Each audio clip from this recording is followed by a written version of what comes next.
நேற்று நைட்டு வீட்டில் எறா கிரேவி பண்ணியிருந்தேன். எறா வாங்கிட்டு வரும்போதே க்ளீன் பண்ணி வாங்கிட்டு வந்தாச்சு. ஆனாலும் அதில் வந்து ஒரு பிளாக்காக இருக்கும். அதை ரிமூவ் பண்ண சொல்லியிருந்தாங்க.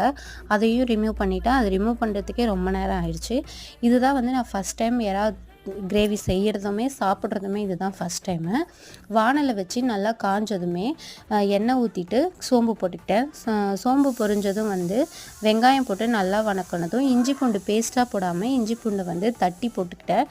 தட்டி போட்டுட்டு தக்காளி இது நல்லா வணங்கினதும் க்ளீன் பண்ணி வச்சுருந்த இறாலை வந்து போட்டு நல்லா பிரட்டிட்டு வீட்டில் அரைச்ச மிளகாத்தூள் கொஞ்சோண்டு கரம் மசாலா போட்டு நல்லா கிண்டி விட்டுட்டு இதுக்கு வந்து ஒரு 1.5 கிளாஸ் தண்ணி ஊற்றி நல்லா கொதிக்க விட்டு 10லேருந்து ஒரு 15 நிமிஷத்துக்கு நல்லா கிண்டி விட்டு தண்ணி வந்து சுண்டினதும் வந்து எண்ணெய் பிரிஞ்சு வரும்.